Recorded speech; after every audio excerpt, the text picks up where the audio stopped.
Hello, my name is John Cardiff Gerhardt, and I'm a nonpartisan or independent candidate for Nevada's state legislature, covering a district over in the East Henderson and East Las Vegas area. And in this video, we are going to take a look at the questions, specifically question number 6. There is no question number 5, with a note that it is not going to be on the ballot. So if anyone knows what happened to question number 5 and why we're not going to be voting on it, please leave a comment below.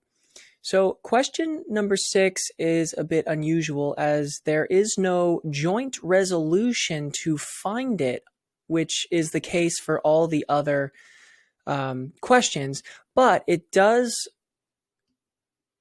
identify article number 4.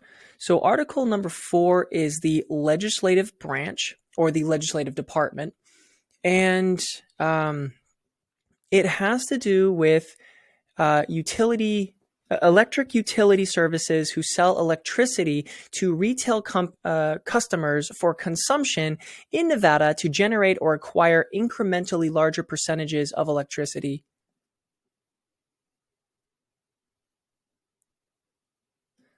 Wait a second. Require, beginning in the calendar year 2022, that all providers of electric utility services who sell electricity to retail customers for consumption in Nevada generate or acquire incrementally larger percentages of electricity from renewable energy resources so that by calendar year 2030, not less than 50% of the total amount of electricity sold by each provider to its retail customers in Nevada comes from renewable energy resources. It is really odd that it doesn't actually explain where this is in the Constitution.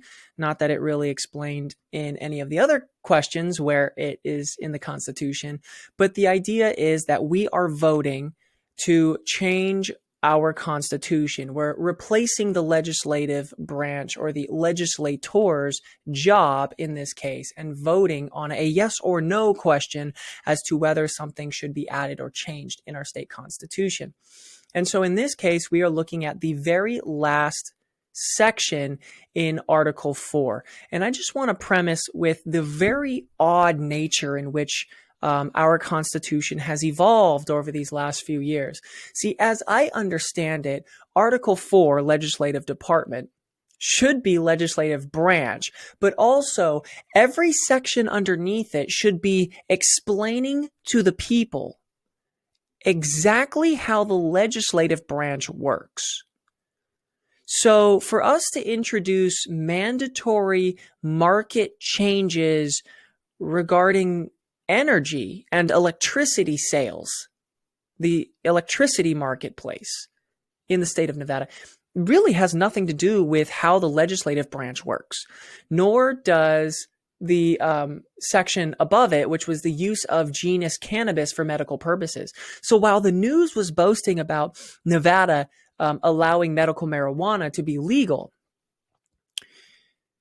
it did not actually talk about the odd nature in where this law was in our Constitution, because this stuff has nothing to do with how our legislative branch works, and yet that's where it's been placed.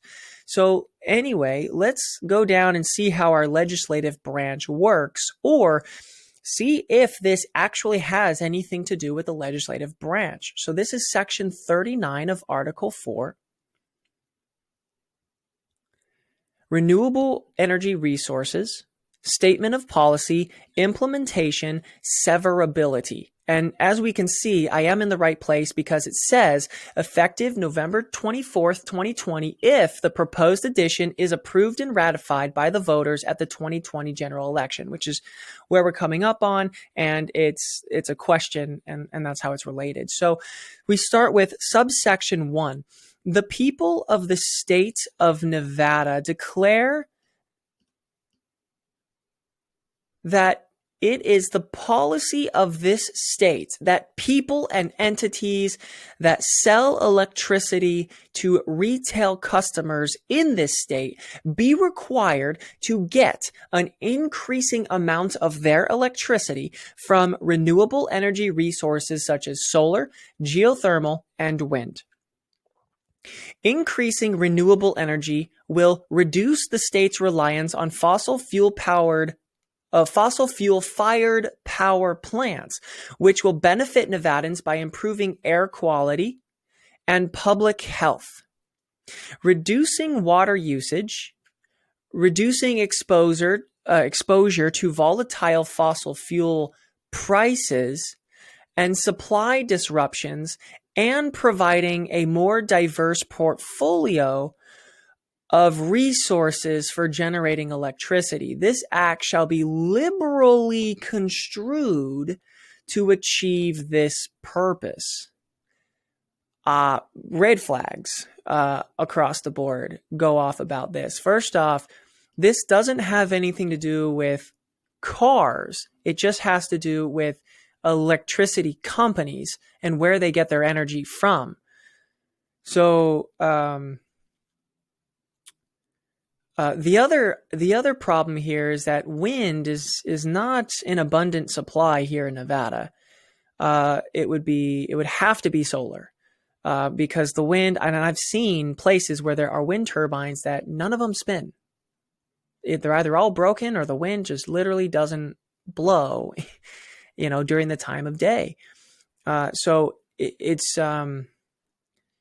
Anyway, let's continue. Let's continue with this. So subsection 2, each provider of electric utility service that is engaged in the business of selling electricity to retail customers for consumption in this state shall generate or acquire electricity from renewable energy resources, including solar, geothermal, wind, biomass, and water power in an amount that is, subsection A, for calendar years 2022 and 2023, not less than 26% of the total amount of electricity sold by the provider to its retail customers in this state during that calendar year. Subsection B, for calendar years 2024 through 2026, inclusive, not less than 34% of the total amount of electricity sold by the provider to its retail customers in this state during that calendar year. Subsection C, for calendar years 2027 through 2029, inclusive, not less than 42% of the total amount of electricity sold by the provider to its retail customers in the state during that calendar year. Subsection D, for calendar year 2030 and each calendar year thereafter, not less than 50% of the total amount of electricity sold by the provider to its retail customers in this state during that calendar year. Back to subsection 3, not later than July 1st, 2021, the legislature shall provide by law for provisions consistent with this act to implement the requirements specified by subsection 2. Subsection 4, should any part of this act be declared invalid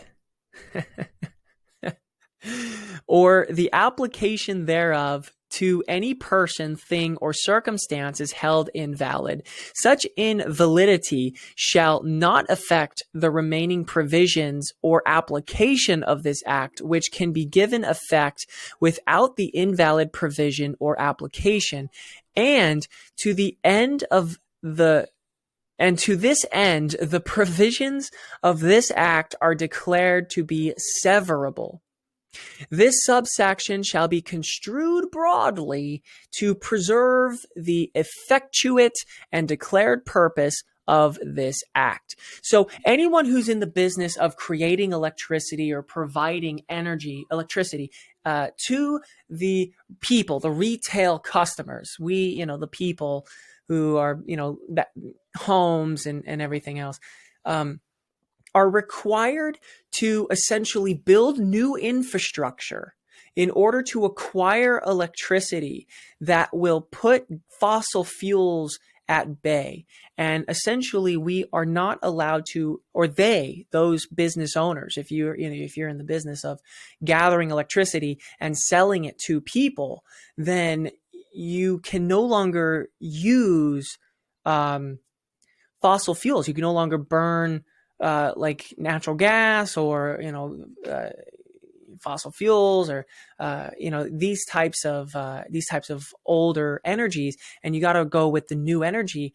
The only problem I see is that there could be severe outages because the businesses would be during instances where the weather is not conducive to acquiring the solar and wind and biomass.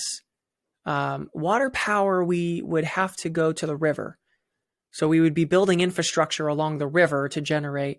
And then geothermal is not something Nevada has. As far as I understand, there may be one place where there is geothermal energy where you could, use the heat underground or the pressure of heat underground to facilitate geothermal energy. But as I understand it, solar and wind are probably going to be the easiest infrastructure to develop.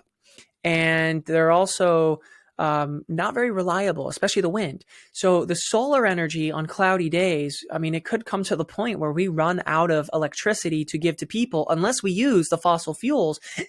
And we wouldn't be able to use those fossil fuels to give people energy. So there really does run the risk of massive power outages if we say yes on this act. It is just really concerning, in my opinion. I'm really from the perspective that free markets need to reign. We need to have wherever energy can come in, and people can, pick and choose where they get their energy from, and this sort of thing. And we're really in no shortage of fossil fuels. It is really this legislation seems to be pushed by special interests in the renewable energies. And also the environmentalists. And so it's not really focused on keeping the weather clean. It's more focused on forcing the people of Nevada to acquire specific forms of energy. So if you're in a rural area and you are supplying, let's say, natural gas to, some local people, this constitution prevents you, or this change in the constitution would prevent you from doing that. Like government thugs would come in and shut you down from producing electricity and serving it to the people in the neighborhood, so to speak. And so the way in which we are providing absolute like strong arming the energy markets is it just doesn't feel right from my perspective to force the markets to behave in this way rather than, and it doesn't look like there's any consequence as of yet, but it looks like the Constitution written by the legislature is telling the legislature that they are going to have to come up with consequences later or provide an additional source of law where those consequences are going to be coming into play. So, with that being said, to the environmentalists out there, is this really what you want to see in our Constitution? Is this written in the best way? Do you think that this is the right way to govern the energy markets, not just with the words and how it's written, but also in the location? I just want to remind you, we're in Article 4, Legislative Department. This is where we're supposed to learn how the legislative branch works, and that is not. As we've read it, it has nothing to do with the legislative branch's operations. It has everything to do with free markets, energy markets, and the energy providers being forced to find, especially the energy providers who are relying on fossil fuels and natural gas, and maybe coal as well, right? To come up with new methods new infrastructure to develop the same amount of energy. And I just want to leave it on this. The amount of energy that you get from one solar panel is very small compared to the amount of energy you can get from fossil fuels and these natural gases. So it's just it's going to be a big scramble. And if we are not able to pull this off, which I have doubts, then as consequence, it's going to affect the people of Nevada. And we are going to face, by law of our Constitution, and the circumstances of being unable to generate enough of this energy. The consequence is that we would have massive power outages across the state. So I'll leave the rest to you. You have the choice to vote yes or no on this question. And I just hope that the information I've given is fair enough. It does look like I'm leaning one way, but it does look like I have justification for bringing up these concerns. It's okay to want to move markets in a certain way, but forcing markets could lead to very negative consequences years down the road, especially if we are voting and not thinking about it, not knowing about what could happen if we force this to be part of the law in our Constitution. So with that being said, my name is John Cardiff Gerhardt. I am a nonpartisan candidate for the state legislature. And thank you so much for watching. Have a great day.